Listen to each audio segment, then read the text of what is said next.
that many times I'm sure that we've all taken time just to stop and reflect many times when we hear what's happening in the news or read the newspapers. Where's all of this leading to? What's going on here? And so I think that now more than ever, we must begin to look at what are the things that we can do that would put us on some firm footing in life, that will enable us to do some things and use some powers that we have, that many of us go through life never ever discovering that we have those things going for us. And part of that, I believe, is knowing what it is your life worth. What is it that gives your life a sense of meaning and purpose? Because once you find that, it puts you in your power place. See, if you know what your life work is, I encourage you to start working on it. If you can't do it all at one time, do just a little bit of it. And if you don't know what it is that you showed up to do, if you don't know why you're here, I encourage you to find out what your purpose is here. What is the meaning of your life? What will be different? Have you ever asked yourself that question? I've done that. I remember coming from a friend of mine's funeral, and I was reflecting on how much time I had left. And I went for a walk in a park thinking about this guy whose life was so promising. And I mean, he wasn't an old guy. He was quite young, in fact.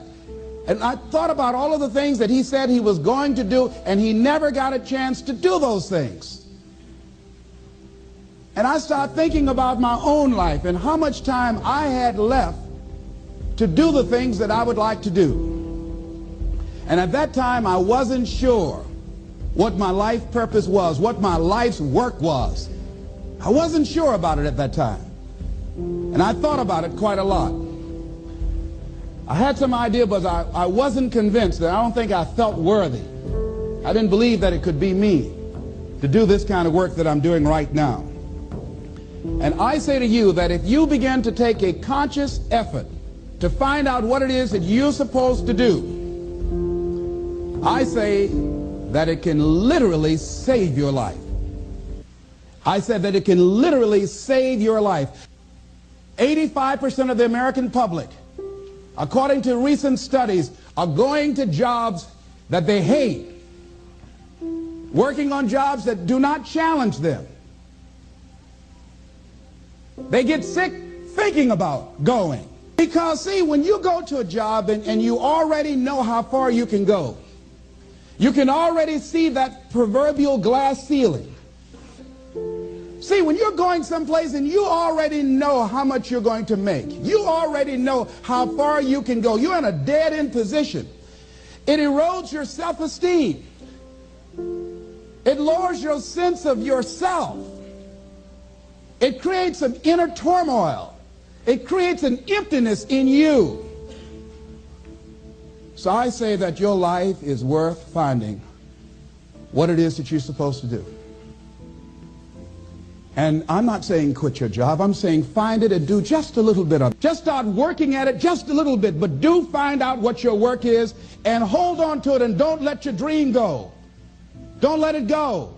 See, and here's something else I want you to begin to look at. Why is it that most people don't pursue their dreams or don't do better than what they're doing if they're capable of doing it? I think that many of us don't go the next step because we don't know what to do yet. And I say that the reason that we don't even explore the possibility of what to do is because subconsciously we don't believe that it can happen for us, and we don't believe that we deserve it. So here's what I'm suggesting. How much time do you spend working on you?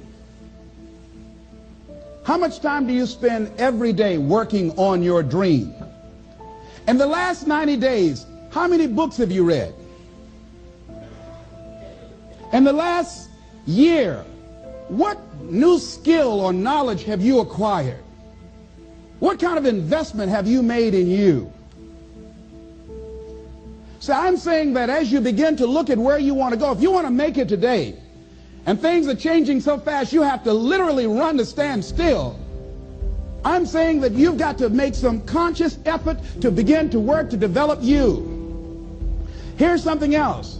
Most people are not living their dreams because of fear, ladies and gentlemen. Fear, limited vision, and lack of self-esteem. is what keeps most people doing things they don't want to do.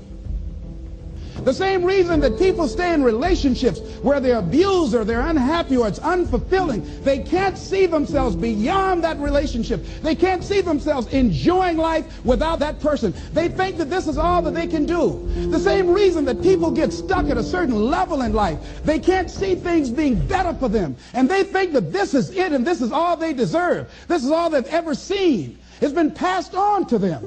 And they think that this is it for them. Oh, no. I was looking what Dr. Blanton, Smiley Blanton, who is a colleague of Dr. Norman Vincent Peale, what he said about fear. He said, fear is the most subtle and destructive of all human diseases. Ladies and gentlemen, fear kills dreams. Fear kills hope. Fear put people in the hospital. Fear can age you. Fear, ladies and gentlemen, can hold you back from doing something that you know within yourself that you're capable of doing, but it will paralyze you. And it seemed like you're in a hypnotic spell. And I ask you a question, what is the benefit? What's the benefit of allowing fear to hold you back? What's the benefit of giving up on yourself? Of not stepping out on life and taking life on? What is the benefit for you? What's the plus in that? It's one of the things I had to ask myself. So I didn't want to make any mistakes. I wanted everybody to like me. I wanted to be perfect the first time I did something. It's not going to happen. You're going to make some mistakes. You're going to hurt some folks' feelings. You're going to create some enemies whenever you decide that you want to begin to take life on. You've got to ask yourself, how long am I going to allow this to hold me back? I like what Zig Ziglar says. He said, fear is false evidence appearing real. That is an illusion that we create in our mind. It is a state of mind that can be changed. So let's look at how we can begin to take some steps to restructure that fear, to begin to expand our visions of ourselves, to begin to increase our self-esteem. Webster said that self-esteem means confidence and satisfaction in oneself. Look at your life right now. Whatever you've done up to this point in time, your life is working. Whatever you have produced, it came out of you as a result of the kind of person that you have become. It's a result of your choices. It's a result of your consciousness. Now you have to ask yourself, are you satisfied with what you have produced? Is this what you want? Would you like for things to be better than this? Do you believe that you deserve better than this? Or are you content? This is it. You don't have to do anything else. That you'll already resign yourself in life and say, well, I'm happy. I'm not starving like the people in Calcutta. Are you allowing yourself to get off the hook like that? Or do you believe somewhere in the back of your mind or in your heart that there's some other great work for you to do? There's something else that life has for you. And that's why you're here. How do we handle this fear factor? How do we increase our self-esteem? You have to begin to fortify yourself. How do we do that? I believe that you have to begin to consciously monitor your inner conversation and start talking to yourself. Start building yourself up. Sometimes the only good things you will hear about you are the things that you say to you. So I'm saying learn to be your own booster. Start building yourself up. Start encouraging yourself. Start saying, I can do this. I can make this happen. When I started thinking about becoming a speaker, I said, yes, I can do this. I can make this happen. When I start trying to convince myself I can be a businessman after flopping and failing and losing thousands of dollars and feeling stupid and dumb and having people take advantage of me because of what I didn't know, I had to talk to myself because people were saying to me that I was dumb. And somewhere in the back of my mind, I was saying, you're right. Look at what I've done. I had to say, no, Les. Hey, come on, man. Get yourself together. You can handle this. You just haven't figured it out yet. It's all right. This is your training period. This is the tuition you have to pay for what you don't know. You can do this. Other people have done it. It doesn't take an Einstein. Get you some people that can teach you some stuff that you don't know. Get you some people that have done it successfully and learn from them. Take some seminars, workshops, read some books on how to manage a business.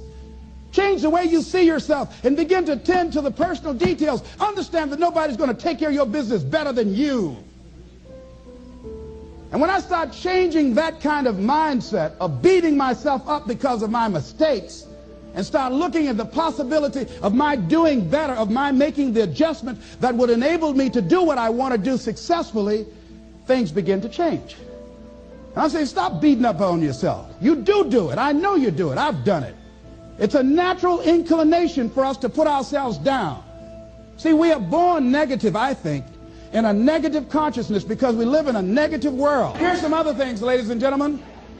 Begin to guard your mind against negative programming, like turn off the television. Don't watch the news. So you've got to guard the kinds of things that you put in your mind. See, if you don't program your mind will be programmed, because human beings are goal-oriented. That's why we die of broken hearts early. That's why we're running through life to early grades. We're going through life, ladies and gentlemen, and I think that Henry David Thoreau said that most men live in quiet desperation. Most of us go through life running scared. So we created this in our minds, false evidence appearing real. We made it real in our minds. That's why Churchill said there's nothing to fear but fear itself. That's the destructive monster. So turn off things that can contribute to your fear. Turn a deaf ear to people that all they can do is talk about how negative things are because they have bought into the consciousness of the world. Start attending workshops, seminars, listening to tapes on a daily basis to begin to recondition your mind, to retrain your thinking. Faith comes by what? Hearing and hearing and hearing. Listen to things that can empower you, that can enable you to create a new reality for yourself, in a new life for yourself. You might appear to be strange around most people. You know, most people think you're strange if you're happy today. See, these people have not found their purpose in life. That's why they're grumpy. That's why they're miserable. That's why they're so negative. They're hurting and they want to hurt other people. So start practicing using programs for your mind. Seminars, books, workshops. Keep a journal. Record your thoughts. What's happening with you? Every day when you get up, have a journal near you. See, ladies and gentlemen, we get 3 to 4 thoughts a year that if we would act on those thoughts, they could change our life. What idea are you sitting on? Write your ideas down. And then, once you get that idea, take the leap. Take the leap. See, it's out here in the universe. If you don't take the plunge, I guarantee you, somebody else will. Take the plunge.